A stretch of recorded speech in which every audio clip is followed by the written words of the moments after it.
Hello, everyone, and happy Juneteenth. Today is June 19th. Sorry, I have to go through my head whenever I have to do that. And if you guys don't know what Juneteenth is about, you should look it up and see what it is, how it's significant in Black history.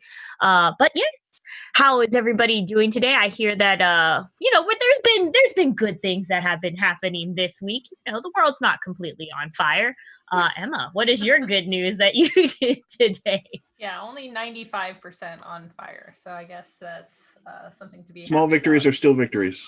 I got boba tea. There's a Happy Lemon, which is a very fun boba tea store that opened up near my apartment. And so I had that and I drank most of it, which is happy and then also a little sad because now it's almost gone. But it was delicious, so that was good. And Christian, you got some exciting things to show us, right?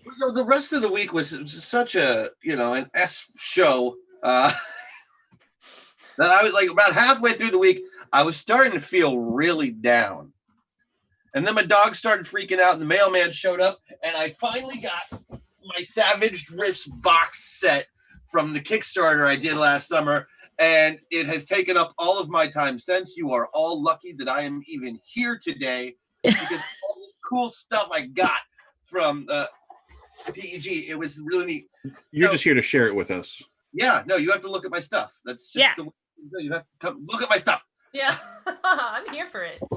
So starting off, this all goes with the Savage World Adventure Edition, latest of the Savage Worlds books. Oh, which I just actually happen to have there because we play that on Fridays anyway. But the Rifts box set obviously has a really cool box with some excellent art. But then it's got big giant map of North America and also dang. Yes, and then Castle Refuge is on the back. I'm not going to show you that just in case we do that adventure at some point. Also comes with published adventures, an awesome GM screen, which I already have the one from the last edition. This one's all updated with the new rules. Nice. It has the cool Riftsy art on it, which I appreciated for its lack of cleavage. And then the Tomorrow Legion Player's Guide, which is the basic Savage Rifts book, and the Dungeon Master's Guide, and then kind of a monster manual called Savage Foes of North America, which has all the cool monsters, and then Rifts Bennies, which are kind of like the cool poker chip action point things you use in Savage Worlds, if you're not familiar. Yeah. Nice. And then, of course, a set of dice with a skull head dice because Rifts. Ooh. Because Rifts. Right. So you'd think like that's a pretty good pack. I thought it was a pretty good pack anyway. And then there are the other 4 hardback books that it came with. Wow. Yeah, in addition to the box set, I also got Empires of Humanity and Arcana and Mysticism. Ooh.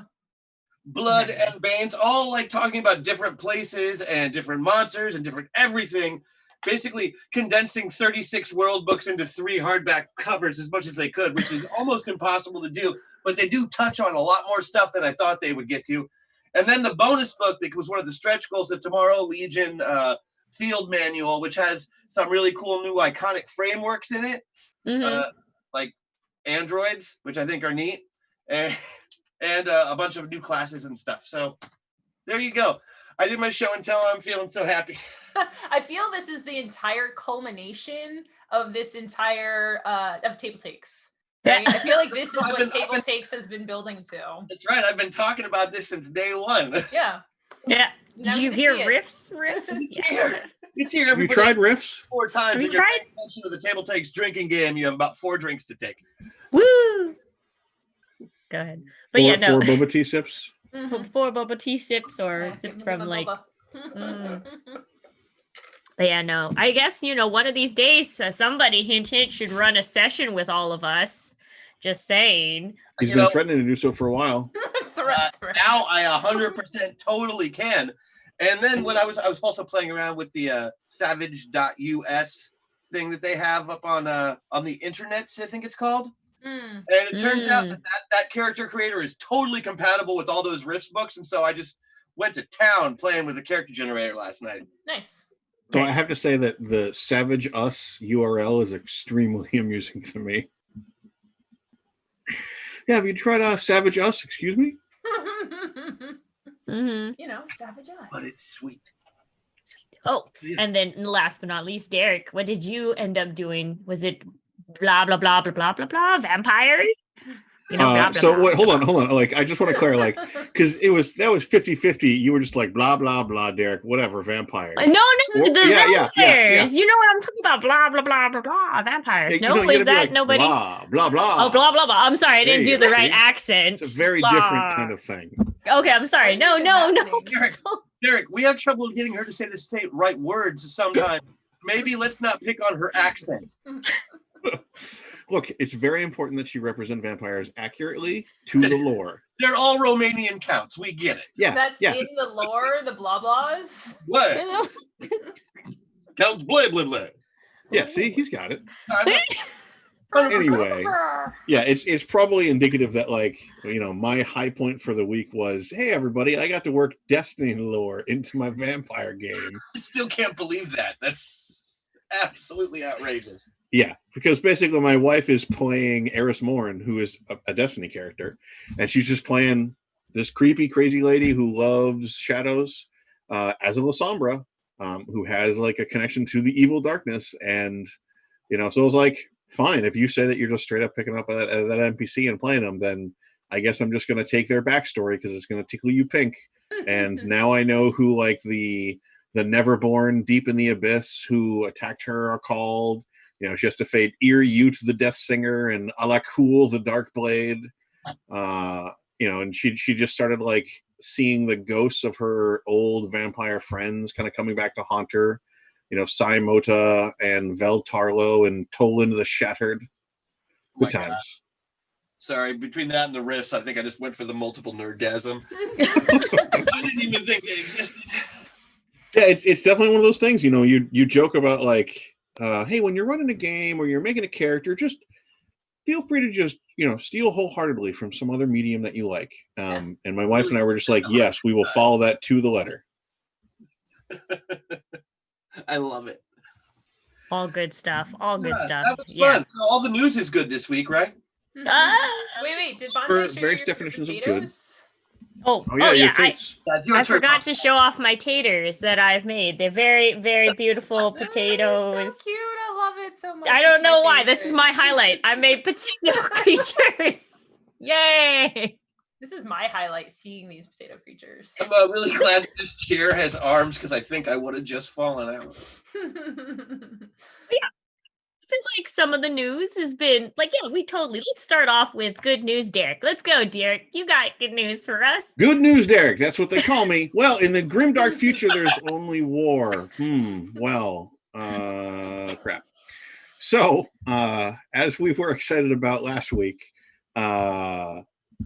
the details for what's going to be in the new kind of Indomitus starter set for 9th edition came out. Also, some more details came out about it. It looks like it may not be a long-term starter set. It comes with, like, a special edition version of the core rulebook and stuff like that.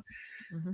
And Games Workshop has kind of warned that it's not going to be around forever. So if anybody is a big Necron fan, or you're a big Space Marine fan, or you want the version of the rulebook that will be in that box that has the special cover, you might want to make sure to pre-order that, or you know, get your local store to grab a copy for you or something like that.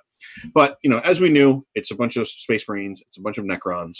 So if you're in for either of those factions, then you got plenty to go with here. There's a bunch of new units for a number of those.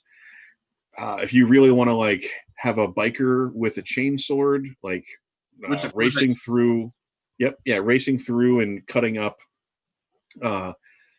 reanimated Egyptian robots from the pre-millennia, then this is the box for you. It's basically what it is. Like, a lot of the sculpts are really neat. That sounds weirdly appealing, doesn't it, though? Yeah. I'd love that for my Rifts game.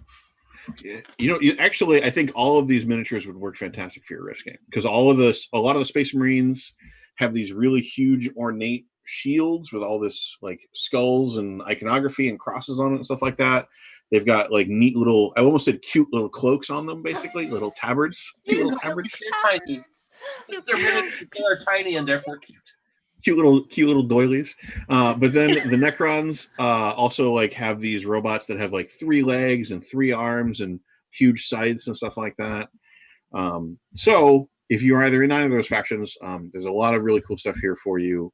It does have that special edition version of the book, and like I don't know if Games Workshop has confirmed an exact release date, but the last that I saw from other reporting was that it would be releasing sometime in July.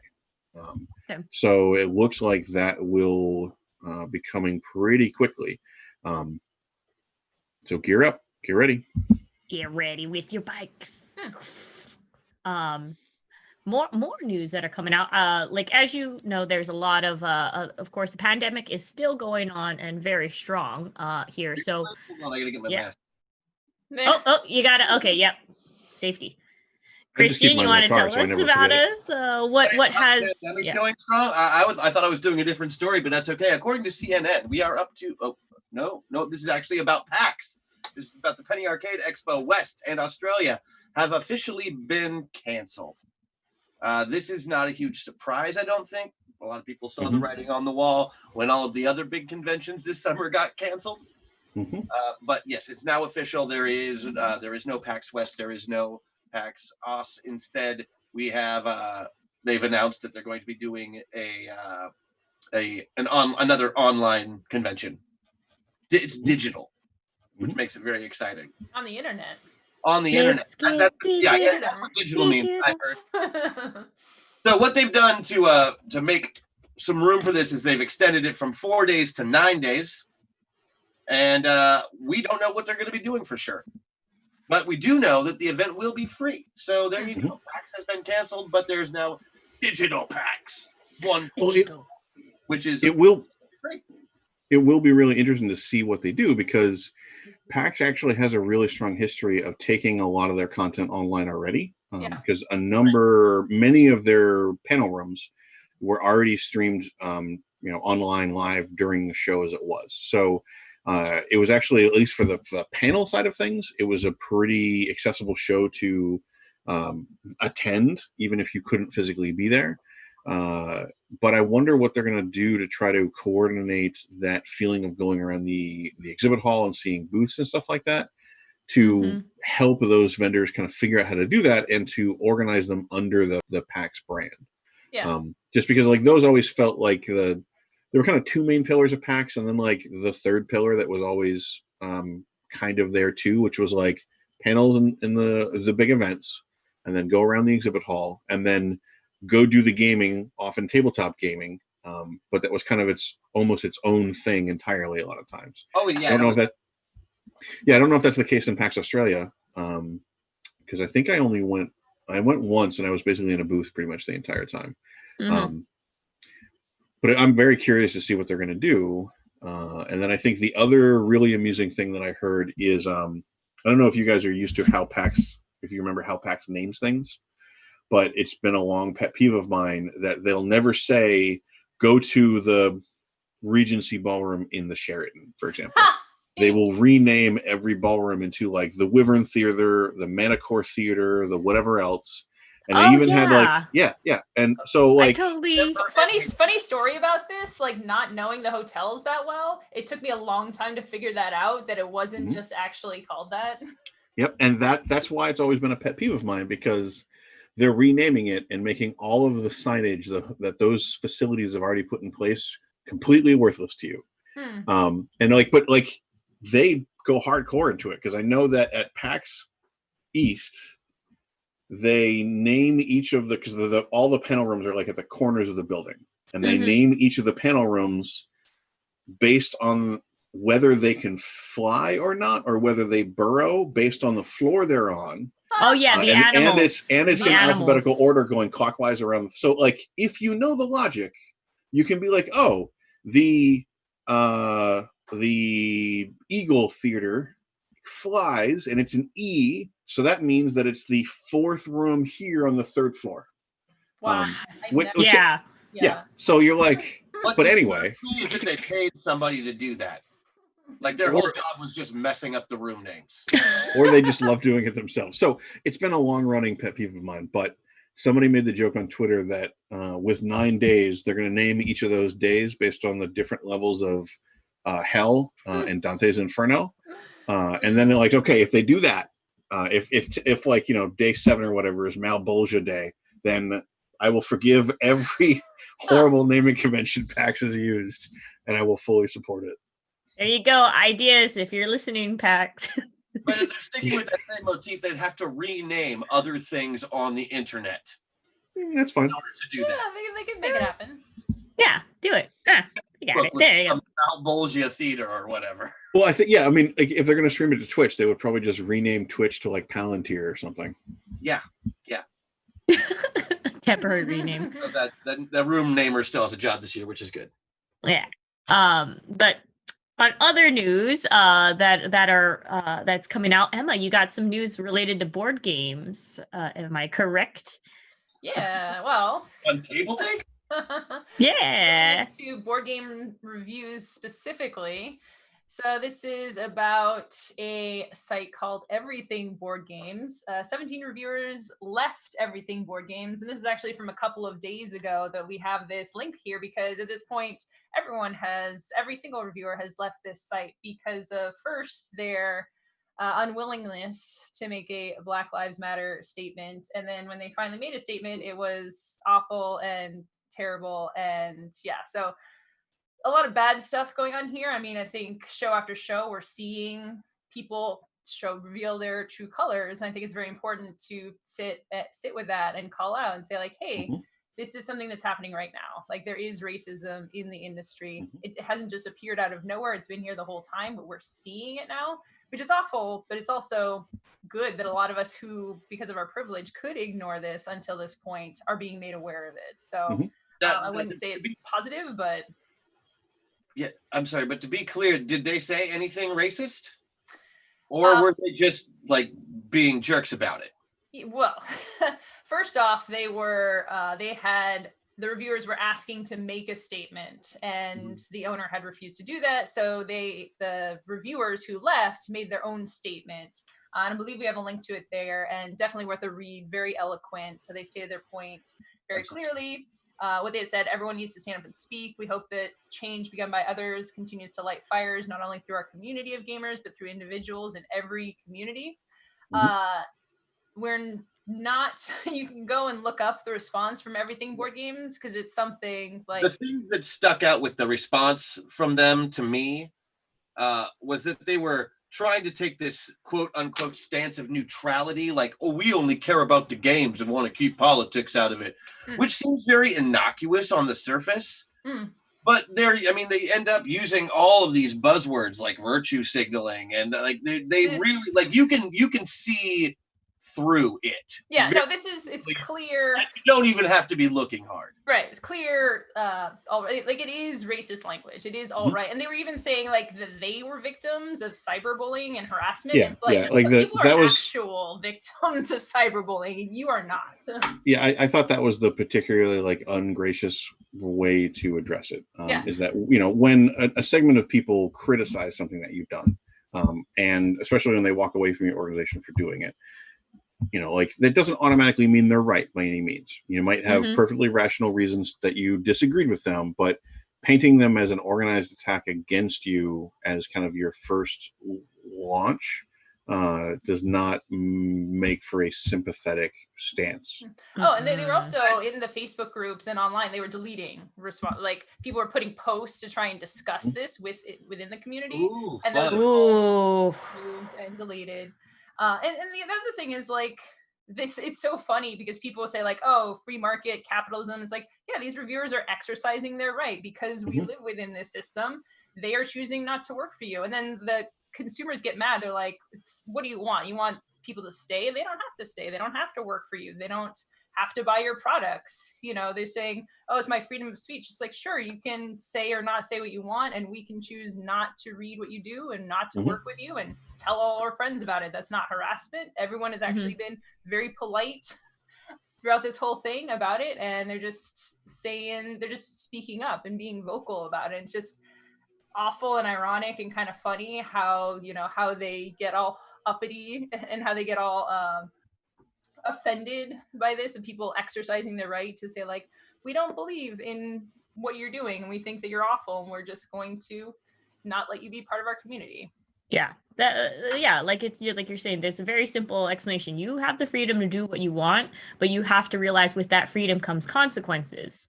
Yeah, consequences, absolutely. And I think just throughout our community, like I've been speaking out a lot online about this, and I want to continue to do so, about the big thing a lot of groups in gaming are saying is keep politics out of board game. A lot of groups have that in their rules. And the thing is, first off, you know, whether someone has a right to live or not is not political, right? Everyone has a right to live. So that is something that shouldn't be up for debate. And then also just like we're humans, you know, we have issues within gaming, and it's never just about games. Like, games are political themselves. So saying that you just won't have discussions within your group is keeping these systemic problems that we have. So for my groups that I run, I've actually been very clear. This is our stance about this. This is what our group believes in. You can have conversations, but know that if you, and codes of conduct are great for this too, right? If you are sexist or racist, you'll no longer be welcome in the group. And Pathfinder did that too, right? They're like, hey, we got rid of all of the racist people, and all of a sudden the community is better. Who would have thought? Yeah, I think that. What was that, Christian? I said, imagine that. Yeah. Like, I think that the really important thing to take away from this is maybe less the particular company involved. But I think there's a few points that I would hope that people kind of look at this and adjust their thoughts on if they weren't already in that position. Is that, one, there are lots of people and organizations in our industry who are not as progressive as a lot of us would like to think that they are. And, you know, we need to remember that racism and bigotry and a lot of these, you know, these things that we all would probably say we hate have been a part of the industry for a long time.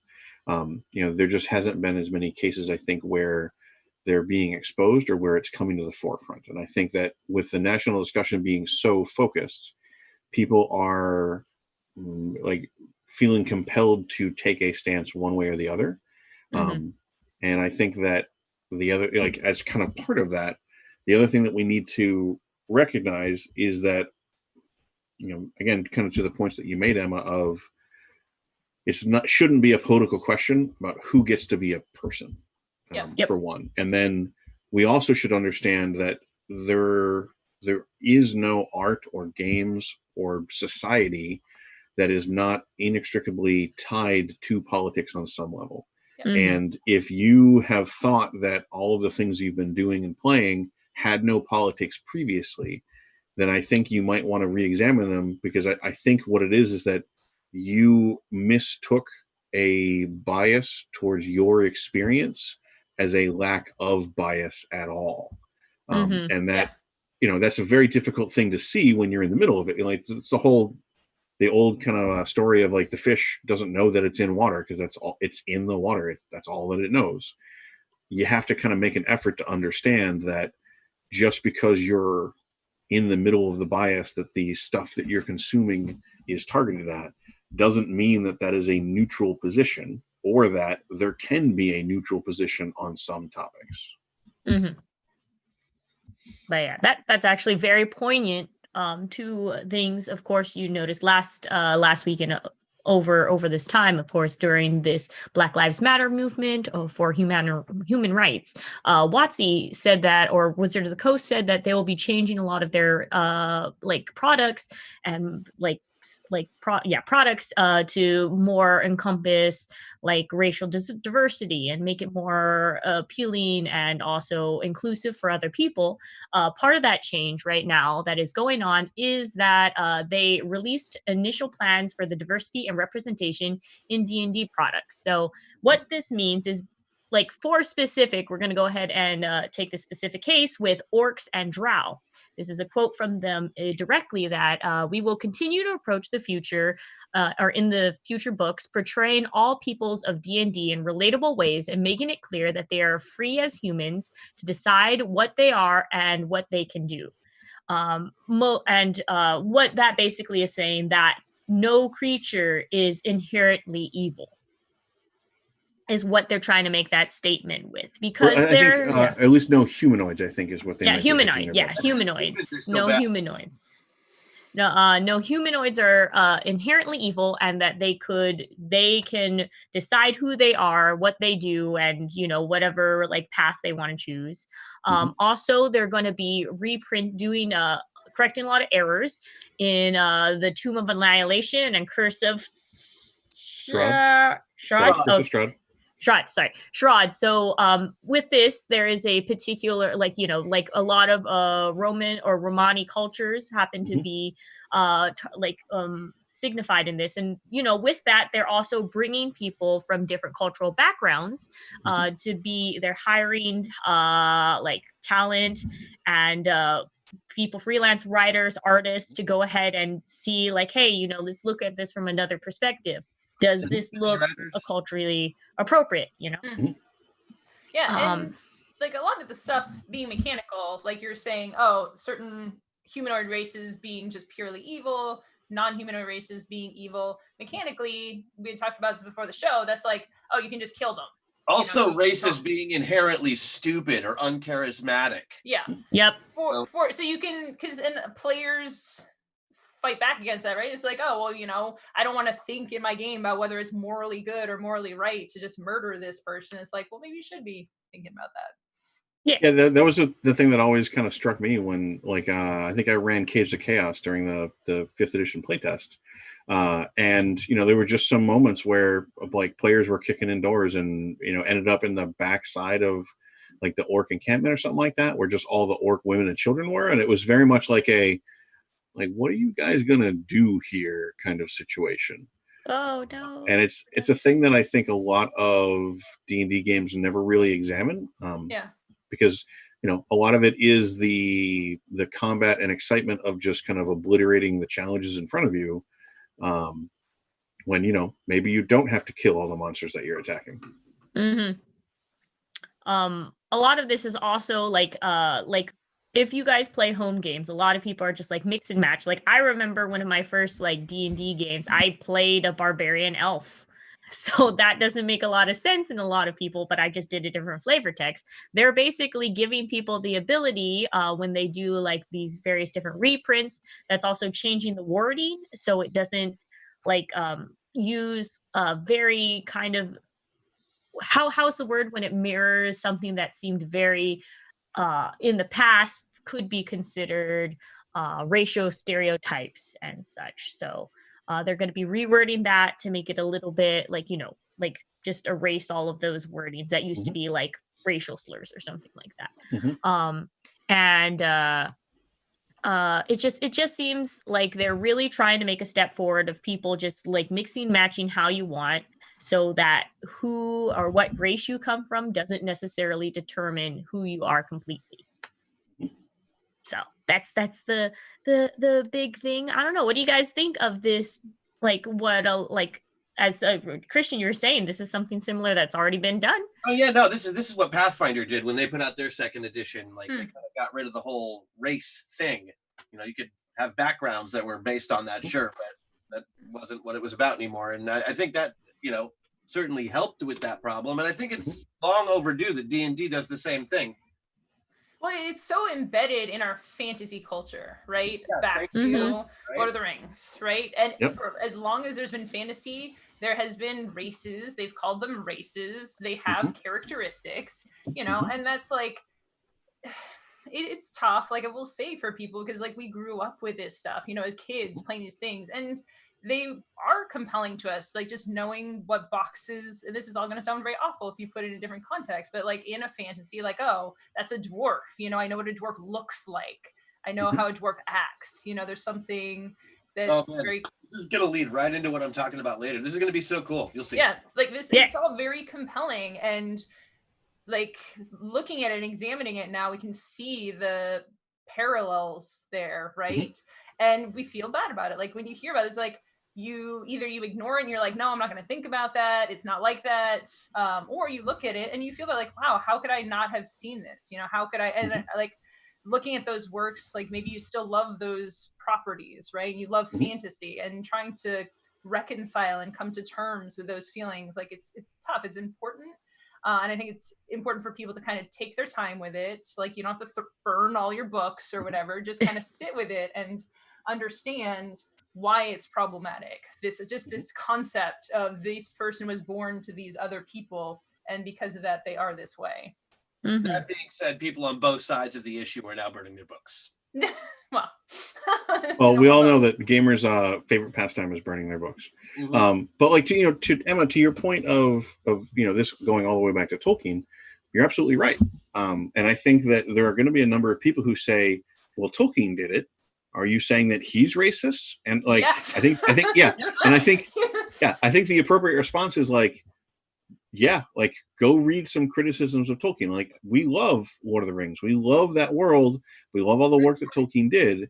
But like kind of like we were just talking about with Everything Board Games, that doesn't mean that he was free of the bias that was just around him or that he lived with. So just because he wrote something that was amazing doesn't mean that there are not aspects of it that should be criticized and examined, even as we can continue to enjoy it and get inspiration from it. Like those are not mutually exclusive things. They might be difficult things, but they're not exclusive. And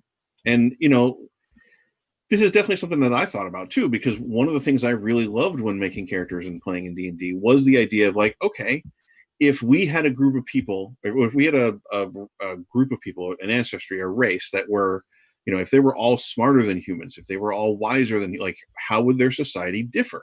And that is a really interesting question to me. And you might say, well, I lose that now. I can't play with that idea anymore. But I think the thing you have to remember is that the way we have historically kind of implemented this, the flip side of it is that we have made, we have been kind of as a blanket statement said that orcs are dumber than humans. And we've associated orcs with, the symbolism we've used to represent orcs in the game, borrows very heavily from Africa, very heavily from, indigenous populations in North and South America. So it's one of those things of, you can understand the goal of some of that, but the tools it's using to get there are the same tools that real world racists use to reinforce their own ideologies or their own claims about how Black people are inherently less intelligent than white people. And you might say, well, these are orcs, they're a different species. Sure, but we don't use the word species, we use the word race. Yeah. We also allow them to, like, they can interbreed. We have half, like, it's one of those things of think about problematic half orc for a second. Yeah, I mean, like there's a lot of ramifications there, and I think what this boils down to is if we want to play with if we want to have tools we can play with, we need to be responsible to build them in a way that will make, as much as we can, reduce the chance of them being misused or misinterpreted. Yeah. So if we want to have those weird societies of like, well, what would it mean if they were completely different than humans in this way or that way? We have to get more creative in how we want to use that so that we don't end up kind of paying the price and, basically creating space for racism to kind of seep into the way the game is played. Now we did make the problem at the very beginning of creating this game in making it be race instead of species anyway. Yeah. I think the real thing that people have to think about is that yes, there are these fantasy tropes that have been established when the mindset of, especially when it was being created, was very different to what we view now. And now that we're more of a global culture that has a mix of different people coming from different walks of earth, that why can't the fantasy genre and movies have developed differently? Fairy tales have developed differently. fantasy is no different from those, and that we should make it change to fit the society it is, because this was all created and made when there was people thinking, of course, inside the box. They didn't understand other people, and so that's what happened. So there you go. We gotta grow, guys. We gotta grow. There you go. So I think the final points that we probably want to mention is that WotC has also made commitments to increase diversity in their hiring practices. We talked about them, hiring like sensitivity readers and stuff like that, but they've also said they're just going to hire more creators of color and more diversity in the people that they work with, which is also great. So now we just need to see how they deliver on that, and see where we end up, in a couple of years, because remember that their production schedule is long. So I'm hoping that they will be able to kind of pivot and adapt that sooner rather than later. Yeah. Side note, I like that the term vanilla fantasy is so white centric. Yeah. Oh, but It's yes. inherently racist. Okay. It's just like that. Well, I mean, as more and more things come out, Derek, there is actually more stuff going out that we can look forward to. Is that right for D&D? Things to look forward. There is, if you love D&D, I do. You love Forgotten Realms. These are what I was told. Yeah, or if you love the Adventures of Drizzt way back in the day in Icewind Dale and stuff like that, the new he spins them around and he's also got a cool. No joke. When I was running a vampire game, somebody insisted on playing a mage who was literally Drizzt the mage. It was horrible. Anyway. Oh my God. When you were playing as a younger person, didn't you always have somebody in your party that wanted to be a drow ranger who was good? Yeah. Yep. Who had two scimitars, and everybody made that character, or at least every party had that character in it for a while during the 90s. Maybe considering current events, all of us who played those characters can maybe think about them for a little bit and kind of reflect on that. But WotC's new storyline book has been announced. D&D Live is going this weekend, so I don't know if any spots are open still at tables. But if you have time this weekend, you might want to go to the website and check it out or watch the stream. We had representatives from Wizards on the roundtable discussion a couple weeks ago where they were talking about this reality RP thing where they have kind of actors who are trapped around the setting and are trying to figure out who really committed the murder crime thing. Yep. So there's a lot of stuff you can kind of engage with. So if you're a big D&D fan, you should have plenty this weekend to gorge yourself on. But the big news that they announced right at the front is that the new hardcover storyline for this year is Icewind Dale, the Rime of the Frostmaiden, I believe. It's got a very cool, owl head, ram's horns, claw person kind of reaching out in the snow. And apparently, go save 10 towns. Do it. Yep. So apparently, this is some ancient evil has been released, and you need to seal it back. Sure. But I guess the really interesting spin that they're trying to put on it is, because I wasn't super interested until somebody told me that it was heavily influenced by The Thing, which is one of my favorite movies.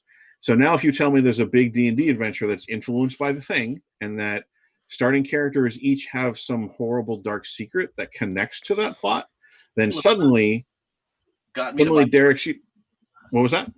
People have literally gotten me to buy board games based on the fact that they're based on The Thing. Yeah. See? So, you add some paranoia, add some horror, add some secrets that the players aren't supposed to share with each other, and suddenly Derek is much more intrigued than he was in a normal heroic romp. So I'm up for it. It sounds like so far from my friends at Wizards, they've said that it's one of their best. So I'm intrigued now that I've heard more about it. Even though they slapped the Forgotten Realms thing on it, so I'm wary. But then you said The Thing, and now I'm going to go buy it. Yep, see? I know, right?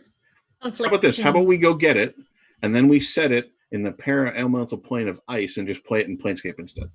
I mean, I'm fine with that. I'll play anything based on The Thing. I will. That's my Halloween movie. That's what I watch. Oh. Yeah, so I believe that is coming out mid-September. September 15th is the release. All right. My mother's birthday. Oh, there you go. Happy birthday, Mom. Now let me teach you how to play this. Never. Never. She'll never do it. All right. That was our main news stories of the day, but we're going to be doing something really cool. Emma's going to be introducing one of her characters that, well, you know what, Emma, just tell us, what are you going to be doing today? Well, today we're going to do a little bit RPG character therapy. So this is something we've been discussing. We discuss the games we play both on the show and before and after the show. And usually it's kind of just telling each other the kinds of things that we're playing, the kinds of things that we're working on.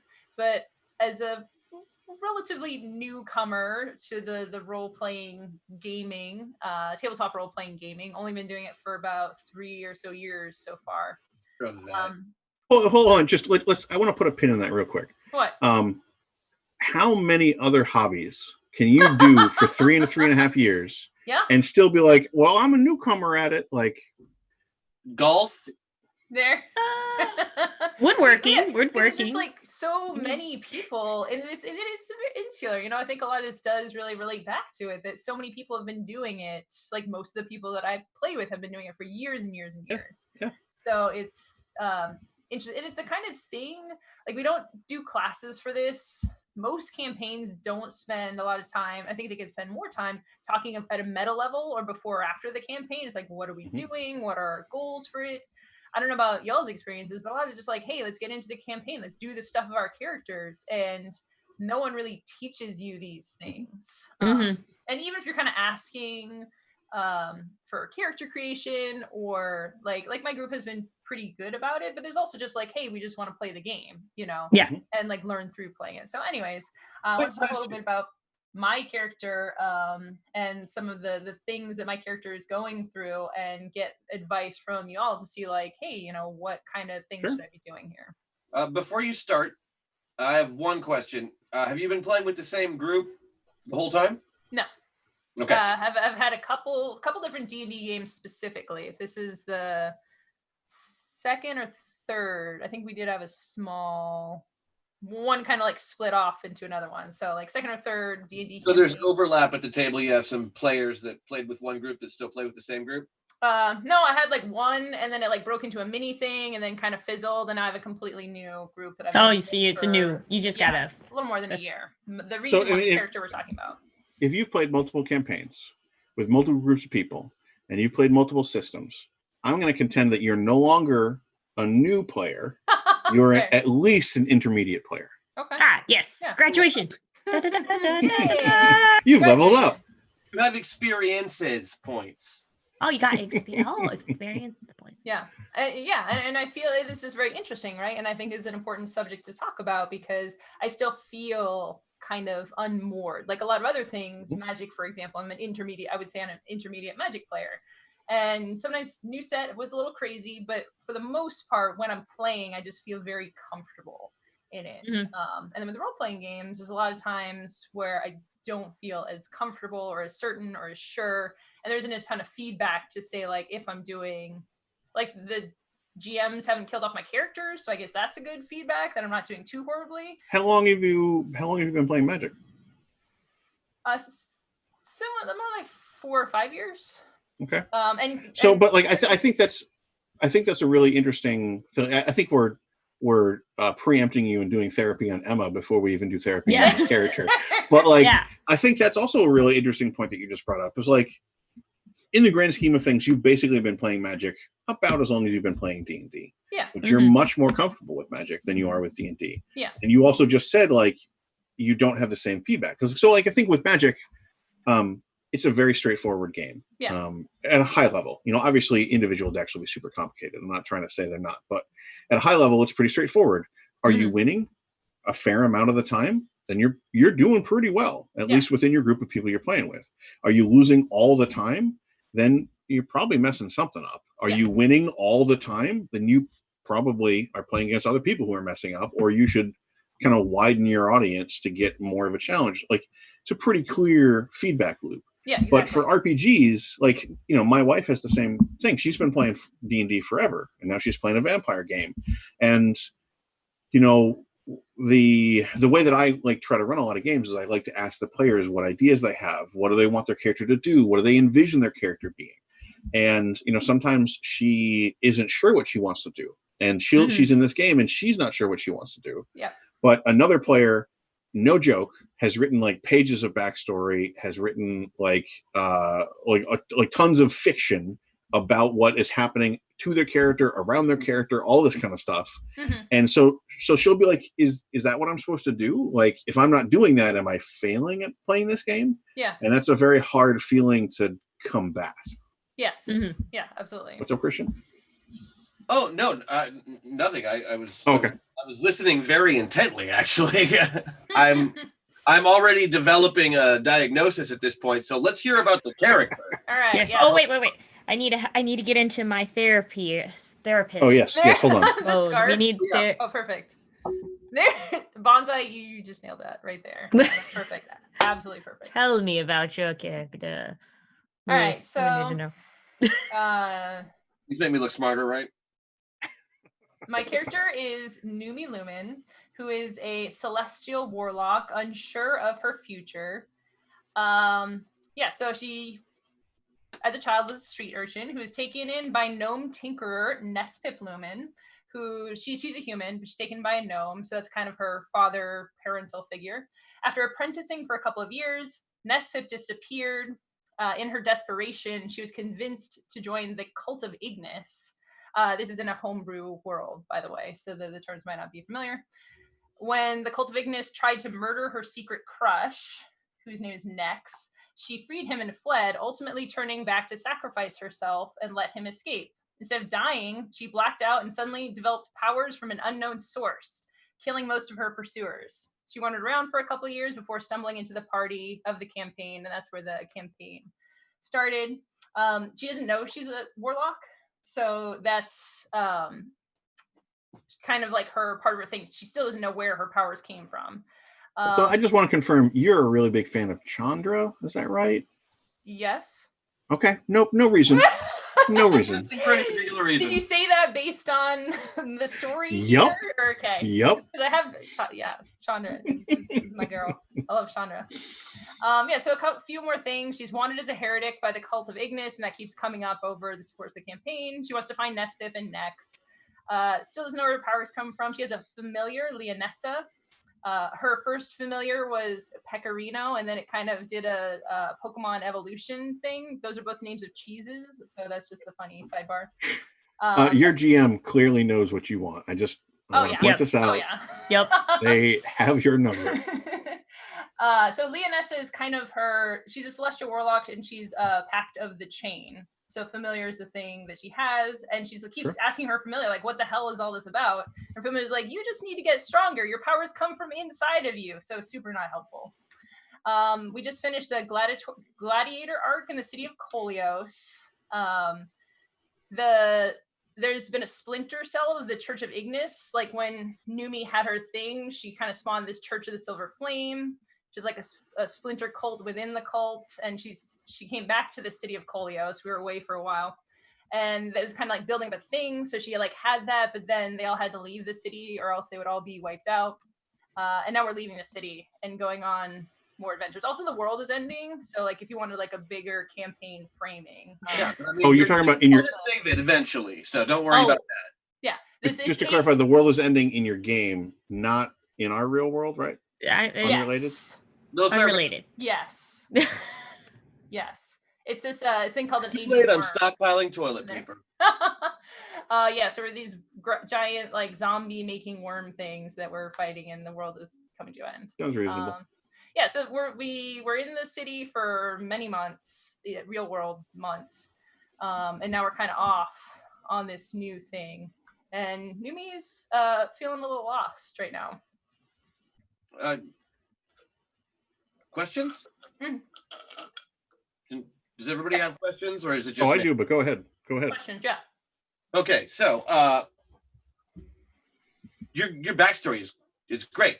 It's very full. It's very rich. I noticed that like there's stuff you didn't even say that is on your backstory. Like you've got long lost people that you care about that you want to run into again. I think that's great. You've got tons of potential character hooks for your GM to grab onto. That's awesome.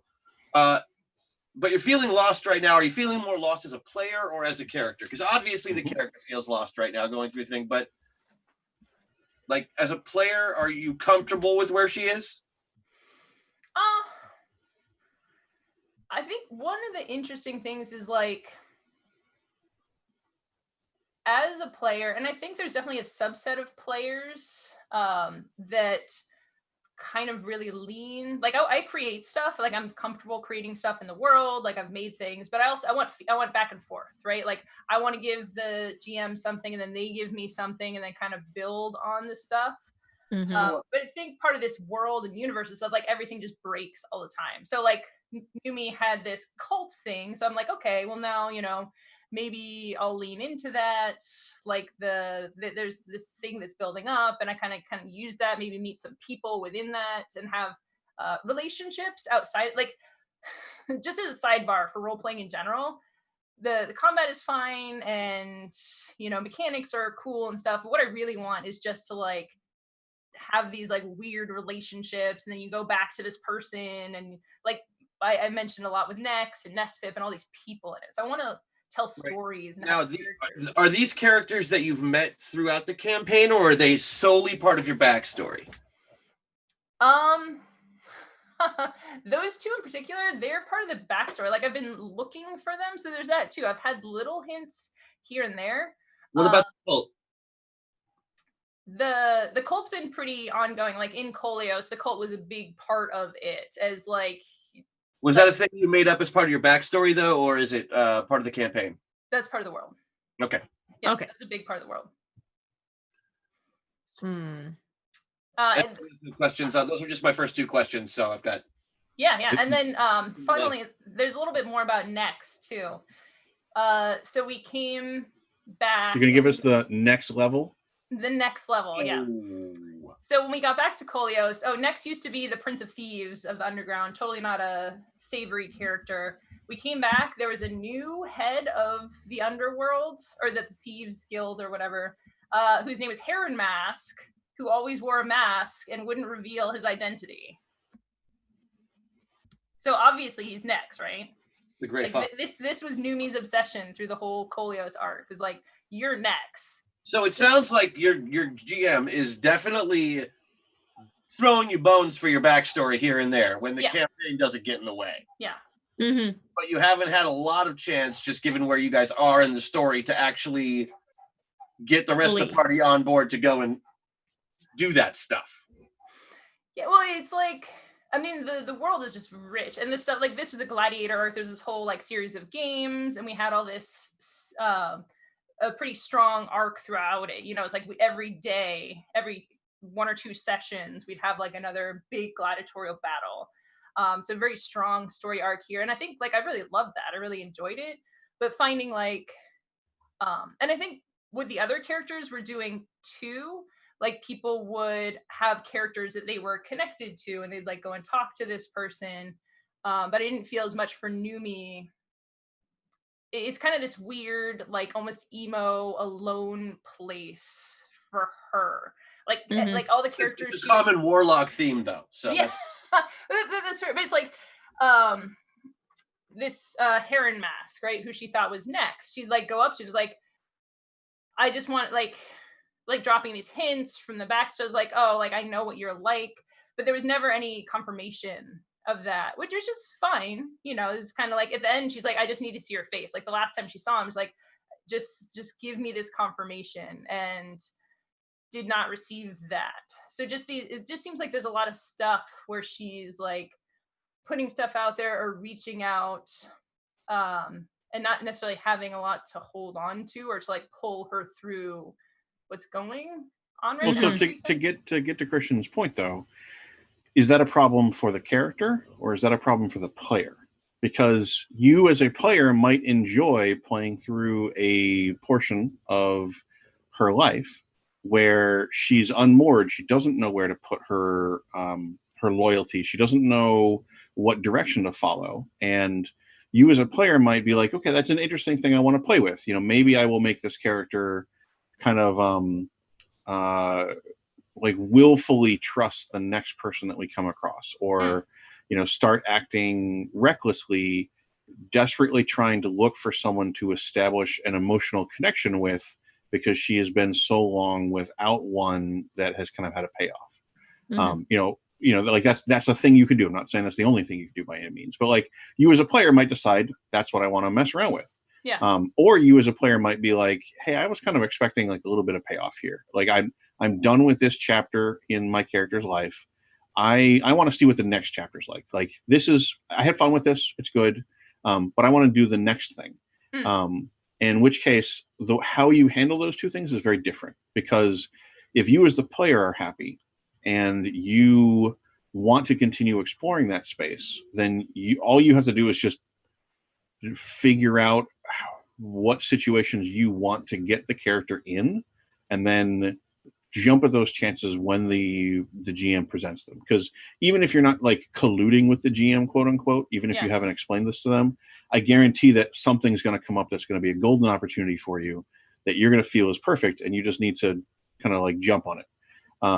But if you as a player are feeling like this chapter's done, or I don't know where to go next, like it could be that too. Like, you feel like something should change, but you don't know what should change.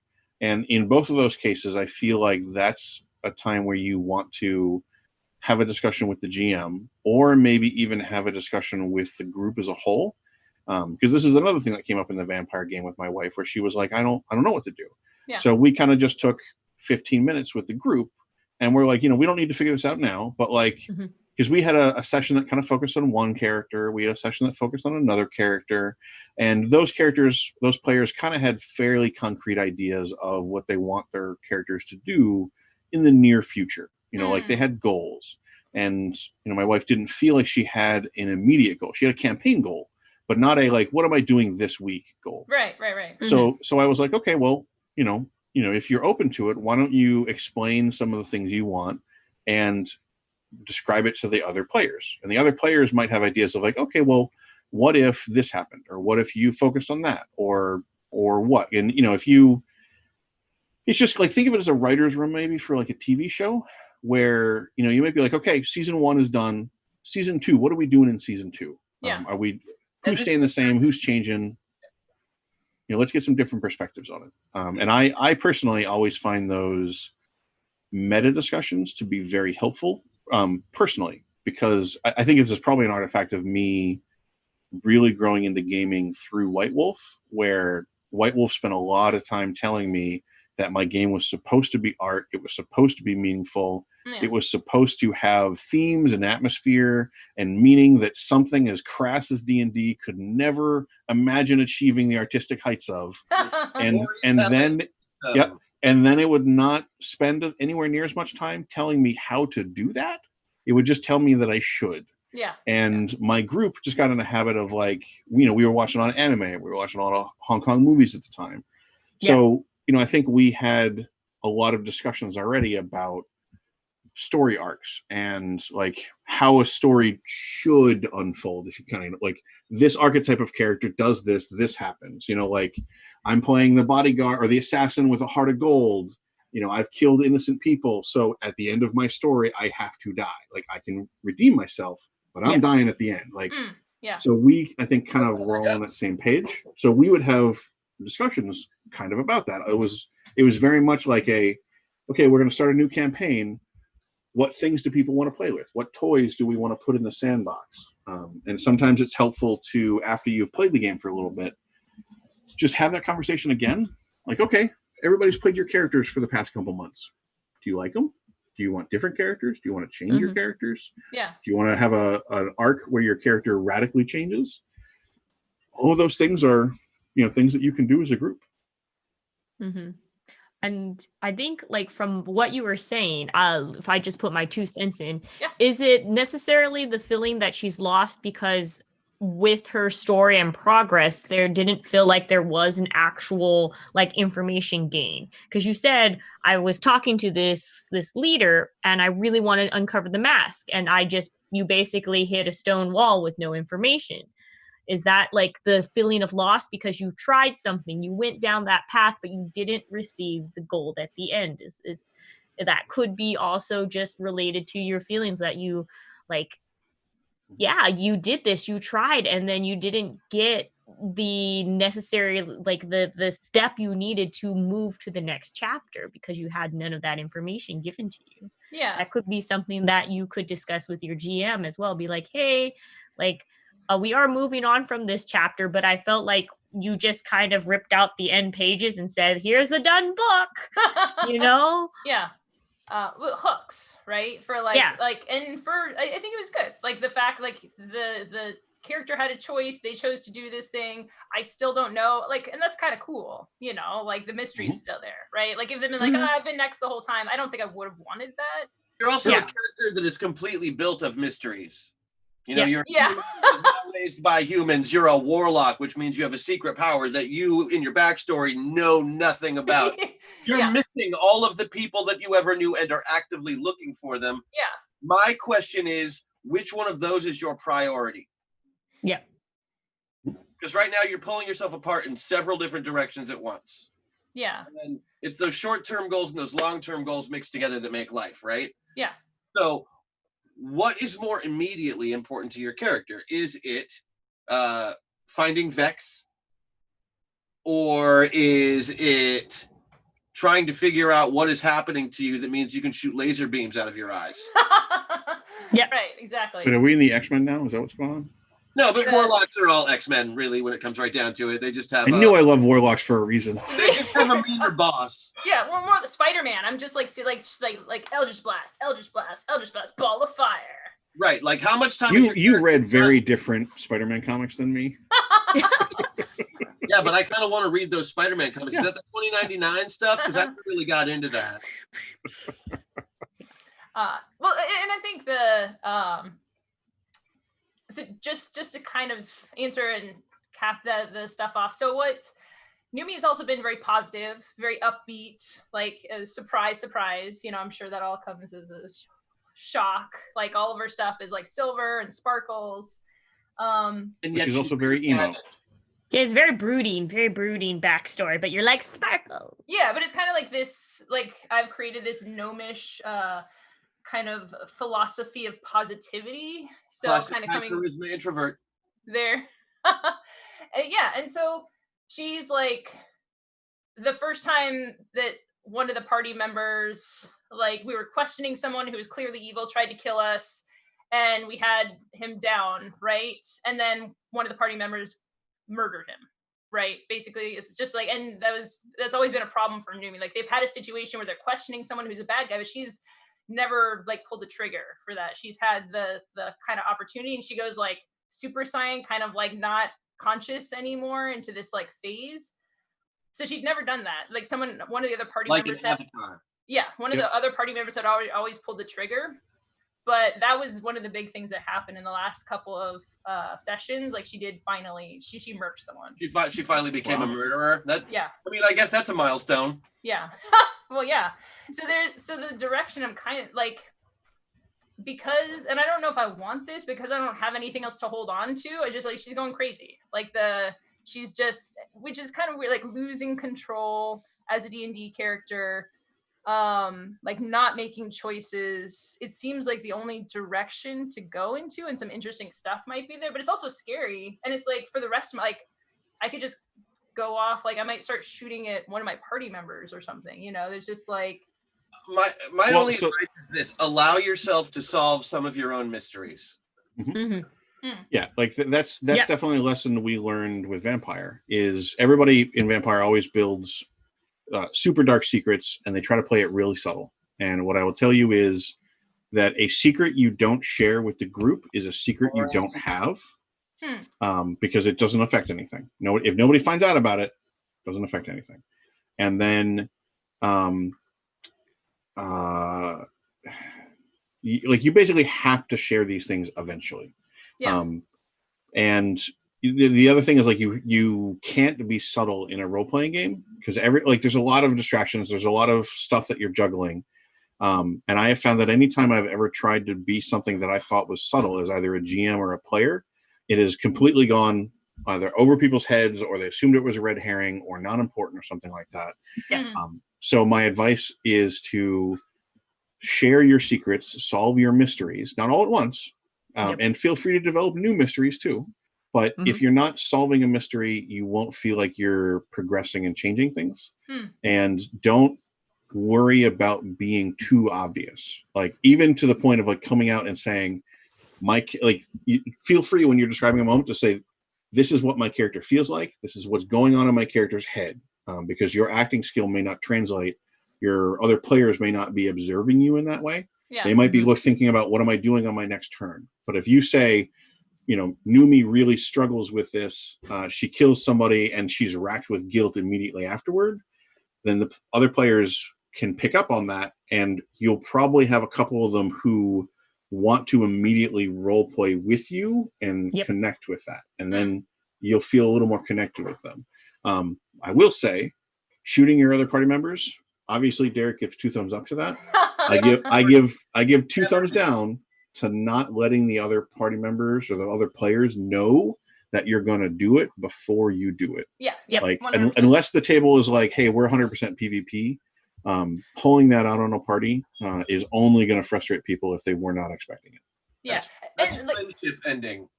That's always been her concern, was just like, because she lost control when her powers first, she murdered him. Like, she did actually, I guess that was her first murder. But she just like had no memory of that whole thing.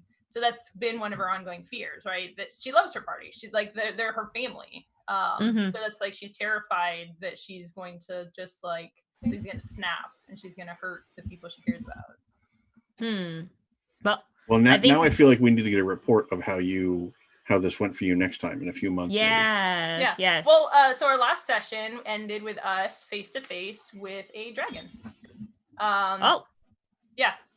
So it's been a little while, and we're just like sitting there. This dragon was going to burn down the city, and it's like, send out the party. And so we walked out there, and then I've never been near a dragon before. It's probably fine, right? Like, I'm not worried.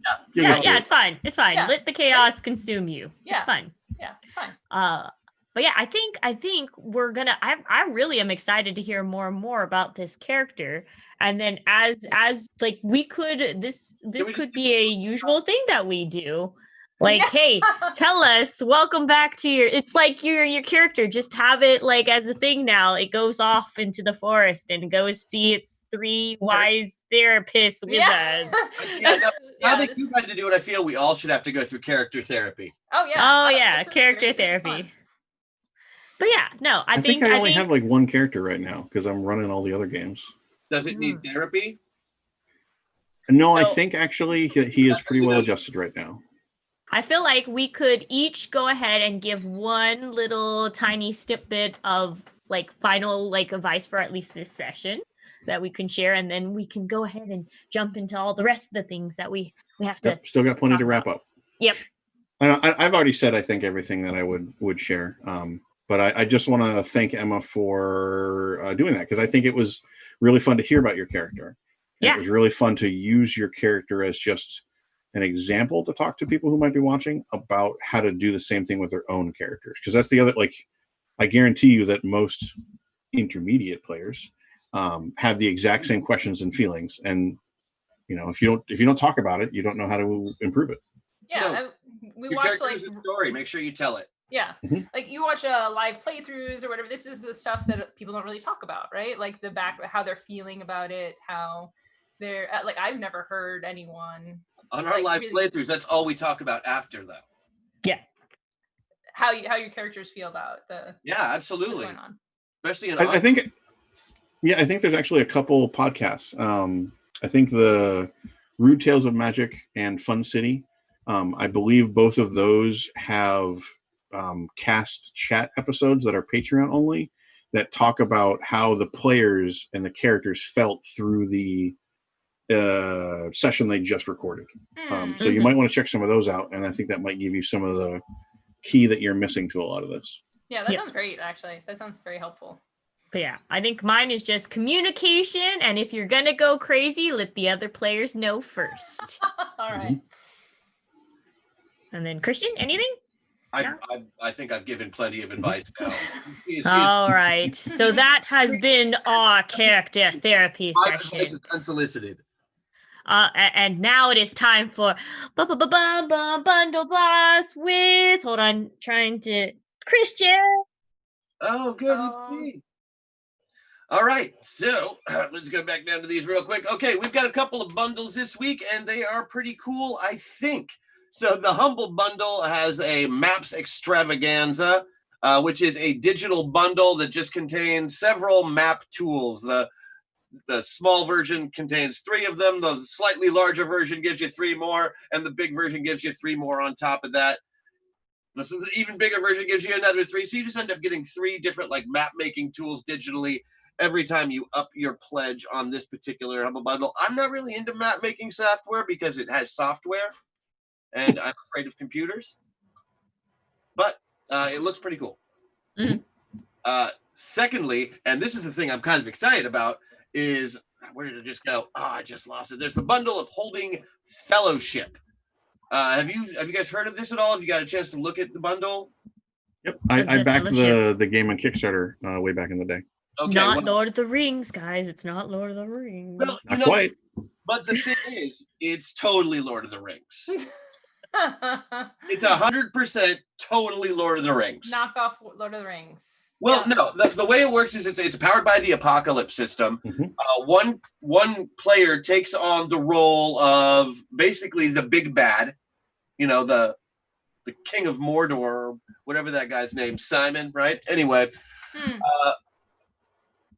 and everybody else plays this fellowship, these people that have come together from different parts of the world and are going to stop this evil using their combined abilities, right? Sounds pretty Lord of the Rings-y to anybody? Yeah, it even says Lord of the Rings on the description on the page. Right, it's there, it's definitely there to be a template. And I think instead of it working against it like it should, it actually works for this system in a very cool way. Every character gets their own unique playbook that is individual to that character, just like you do in Dungeon World, where not everybody can play the same playbook. Same thing applies here. So, but you're playing things like the dwarf and the elf and the halfling, right? Mm-hmm. The cool thing about that is, say you're playing the elf, right? You are the elf in the party. If anybody has questions about what elves are like, they ask you. So your elves are whatever you say they are. And all elves are like that, or their society is whatever you say it is. Going back to talking about diversity in Dungeons and Dragons, this is a way that they keep those different species together, but the player who's playing that species is responsible for what that species is and what that species does in the world. Taking not only taking full accountability for anything elf related as the elf, I think it's kind of cool. Yeah. Lots of different new playbooks that come with it that you don't necessarily see in normal dungeon worlds. You've got like your spell swords and your charismatic, dashing, swashbuckly heroes. You've got witches, cultists. It's got tons of cool stuff in it. All of it has artwork to go along with it that looks really nice. It's not too overdone, just like most of the Dungeon World stuff. And it comes with just absolutely tons and tons of things. The 3 fellowship settings, because there's 3 of them now that all have kind of different themes that go over them. The most recent one, Rebellion, is dealing with a corrupt society that is tyrannical and overthrowing it. Weird. Anyway, moving on. Seems to be popping up a lot when we're talking about the games we're thinking about these days. Also, has plenty of monsters. It's got some new advanced templates that you can add on to your existing playbooks. Things like making him a vampire or a werewolf or a wraith. It really has lots of ways to go about what you are going to do and to give that kind of fellowship feel, which I think is very, very cool. Building your party as a party, like doing everything together, talking about the connections those players have is, a huge hitting point of the Powered by the Apocalypse engine anyway. And this really doubles down on a lot of that, which is really neat. Great. So there you go. That's the bundle of Holding, and as usual, it is great. And it supports Human Rights Watch, I believe, right? It does. Sweet. All right. Now it is time for Derek, our Kickstarter queen, to tell us all the Kickstarters. Well, once again, the Kickstarter queen is so gracious that they will allow their subjects to do all the work and talk about the projects that they got excited about.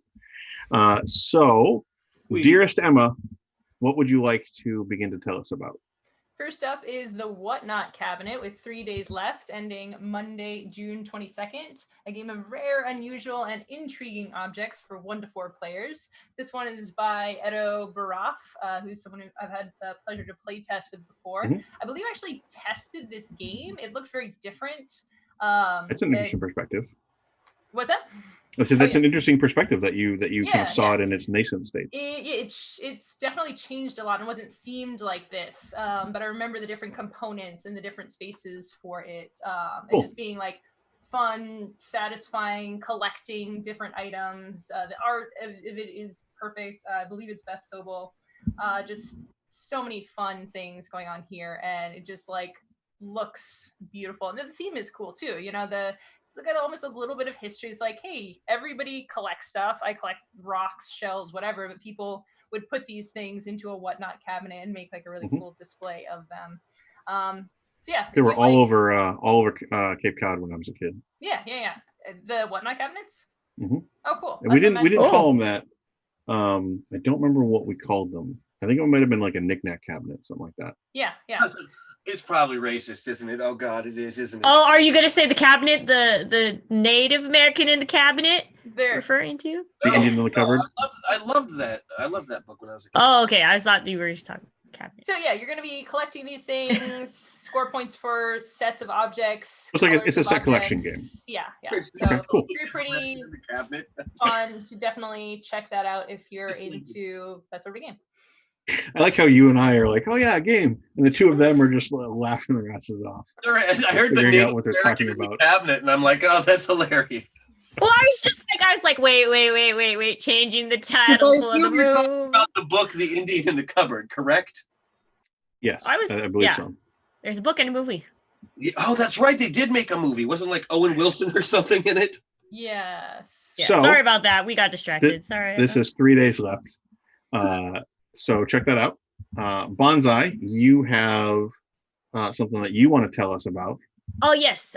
Dice Miners with 4 days left, Tuesday, June 23rd. It is a dice drafting set. So instead of deck builder, you are going to make a dice builder. It's a 1 to 4 player game that has a random assortment of 60 dice that you pour into a mountaintop.